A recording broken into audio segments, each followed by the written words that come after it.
recent corporate scandals in India were shocking, this latest case could be on an entirely different scale. SEBI has taken action against Rajesh Exports, once considered one of India's biggest gold and jewellery companies, and the allegations are staggering.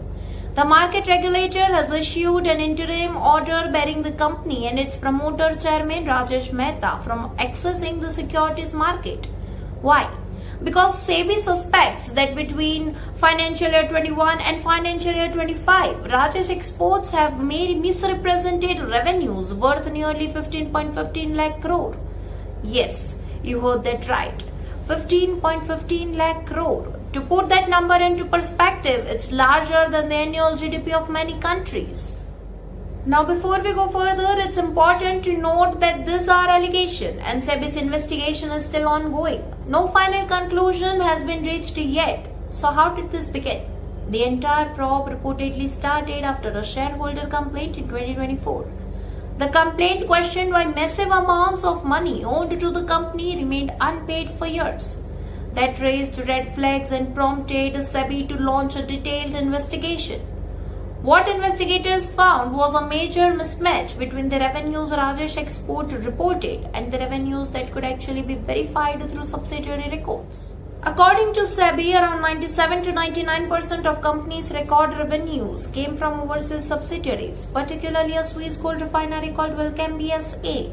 However, investigators claim they were unable to verify a huge portion of those revenues.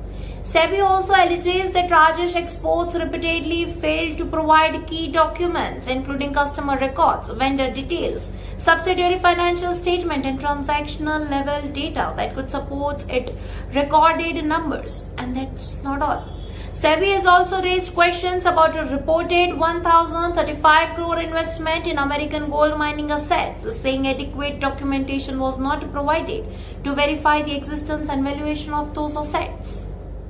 Another red flag involves transaction worth more than 11,000 crore with a company called Affluence Shares and Stocks. According to SEBI, when investigators checked with Affluence, the company allegedly denied carrying out those transactions with Rajesh Exports. The regulator has also questioned certain fund transfers linked to promoter Rajesh Mehta, alleging that company funds may have been routed to personal accounts and used for derivative trading activities. But perhaps the most worrying aspect of the story is not just what it means for the company, but for ordinary Indians. One of Rajesh Exports' largest shareholders is LIC, which reportedly owns around 10.8% of the company. And unlike private investment funds, LIC's money ultimately comes from millions of policyholders across India. For decades, LIC has been viewed by middle class and lower middle class families as one of the safest places to put their savings. Many people may not actively invest in the stock market, but they do invest in LIC policies, believing their money is being managed conservatively and securely. That's why this controversy has triggered concern far beyond the Lal Street. Now, to be clear, this does not mean LIC policyholders are suddenly going to lose their money. LIC has a massive and diversified investment portfolio running into lakhs of crores of rupees. Rajesh Export is only one investment among the thousands. However, cases like this raise an uncomfortable question.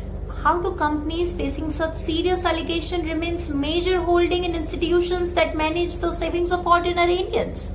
According to estimates cited in reports, shareholder wealth erosion linked to the controversy could be over 12,700 crore. And when large institutional investors are exposed to such companies, the impact is felt indirectly by millions of small savers as well. Meanwhile, the market reaction has been brutal. Rajesh Exports shares have crashed more than 80% over the last 3 years, and after SEBI's order, the stock hits its lower circuit. Investors have already lost thousands of crores in market value. Rajesh Exports, however, has strongly denied all allegations. The company says its revenues are correctly reported and claims there has been a misunderstanding between the company and the regulator. It has stated that it is in the process of submitting additional documents and clarifications to SEBI. For now, this remains an interim order, and Rajesh Exports will have the opportunity to present its defense. But if SEBI's allegations are eventually proven, This could become one of the biggest corporate governance and accounting scandals India has ever witnessed. And perhaps the biggest takeaway for investors is this: impressive revenue numbers alone don't tell the whole story. Transparency, governance, cash flows, and regulatory disclosures matter just as much. What do you think about this story? Let me know in the comment section below.